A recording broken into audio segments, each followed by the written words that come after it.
demolition team set off when you see the old demolitions of these old buildings. It looks like one of those scenes of an old building being purposely dynamited and blown up. Anybody who's ever watched a building being demolished on purpose knows that if you're going to do this, you have to get at the under-infrastructure of a building and bring it down. The way the structure is collapsing, this was the result of something that was planned. It's not accidental that the first tower just happened to collapse and then the second tower just happened to collapse in exactly the same way. How they accomplished this, we don't know. The building collapsed to dust. You don't find a desk. You don't find a chair. You don't find a telephone, a computer.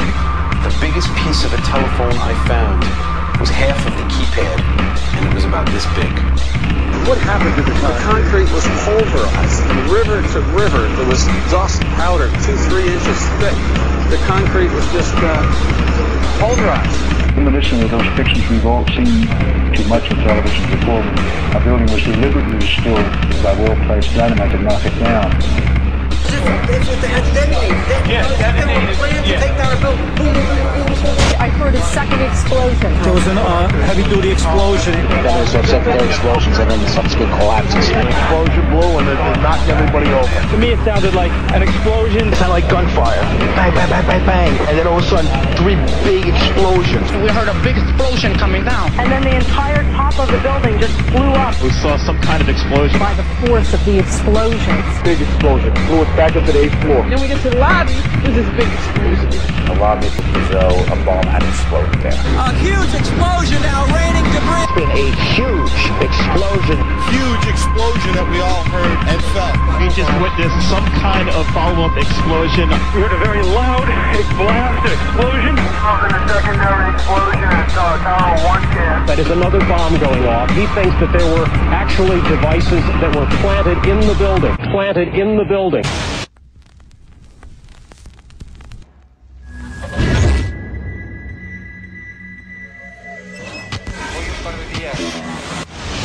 I don't think anybody could have predicted that they would try to use an airplane as a missile, a hijacked airplane as a missile. Nobody in our government, at least, and I don't think the prior government that could envision flying airplanes into buildings.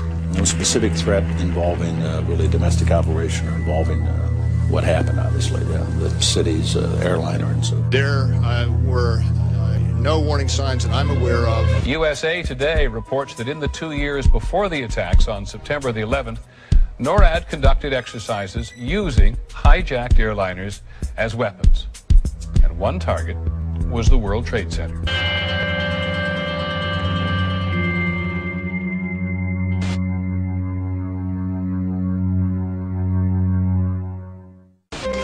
In confidential documents from the Philippines obtained by CNN, the plan was clear.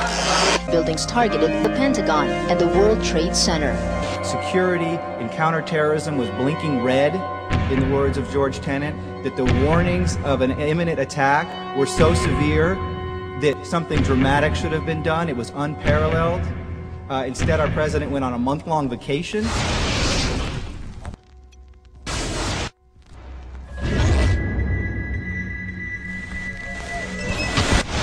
The head of Pakistani intelligence at the ISI, Mahmoud Ahmed, requested Omar Sheikh to wire $100,000 to Mohammed Atta, who was the lead hijacker.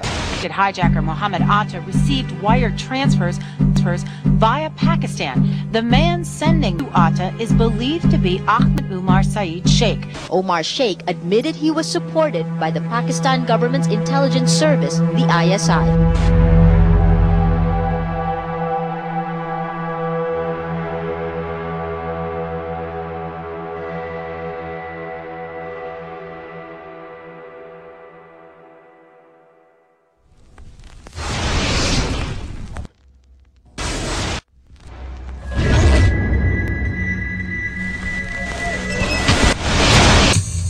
Of course we're after Saddam Hussein, bin Laden. January 2001, the Bush administration orders the FBI and intelligence agencies to back off investigations involving the bin Laden family, including 2 of Osama bin Laden's relatives, who were living, guess where, in Falls Church, Virginia, right next to CIA headquarters.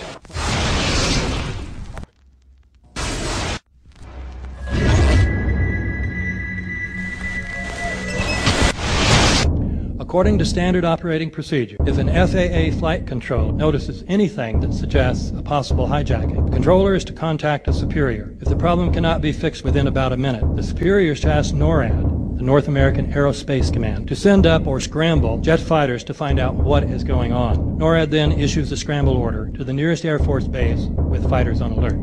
Although interceptions usually occur within 10 or so minutes, in this case, 80 or so minutes had elapsed before fighters were even airborne. The reason that they didn't know where to go was because a number of conflicting and overlapping war game exercises were taking place. It involved the insertion of false radar blips onto radar screens in the Northeast Air Defense Sector. Center Team U, we have a problem here. We have a hijacked aircraft headed towards New York. We need someone to scramble some F-16s or something up there to help us out.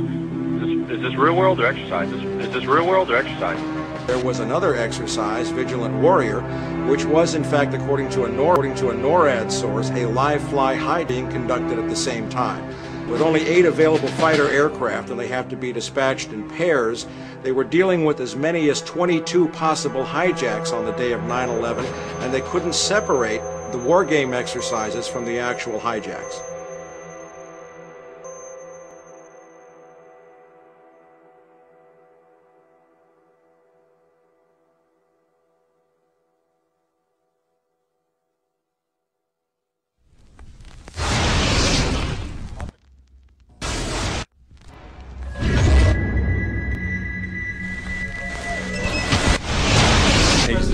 Why are you and the Vice President insisting on appearing together before the 9/11 Commission? Because the 9/11 Commission wants to ask us questions. That's why we're meeting, and I look forward to meeting with them and answering their questions.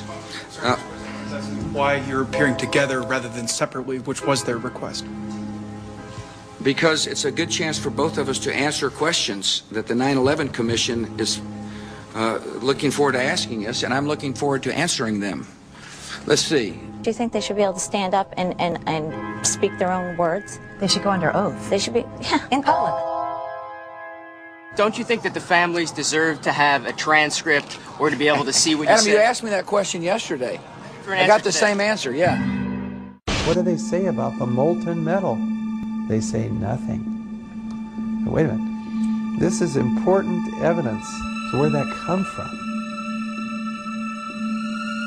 Thermite is so hot that it'll just cut through steel, through structural steel, for example, like a knife through butter.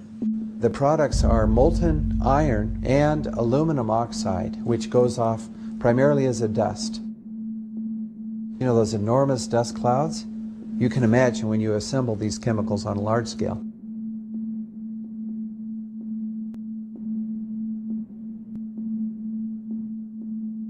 Molten metal pools under both towers after they collapsed, and Building 7. Now, Building 7 wasn't even hit by a jet.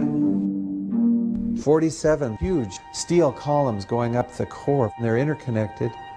How do you get them to fail simultaneously so the core disappeared? It looks like those core columns were cut.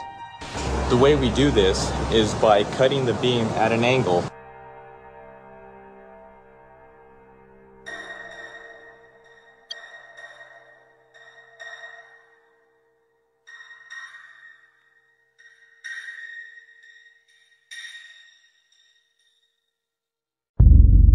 I started looking at the molten metal.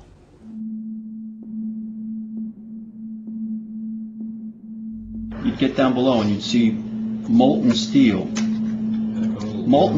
running down the channel rails, like you're in a foundry. Like lava. The molten steel was found 3, 4, and 5 weeks later, when the rubble was being removed. He said that molten steel was also found underneath World Trade Center 7.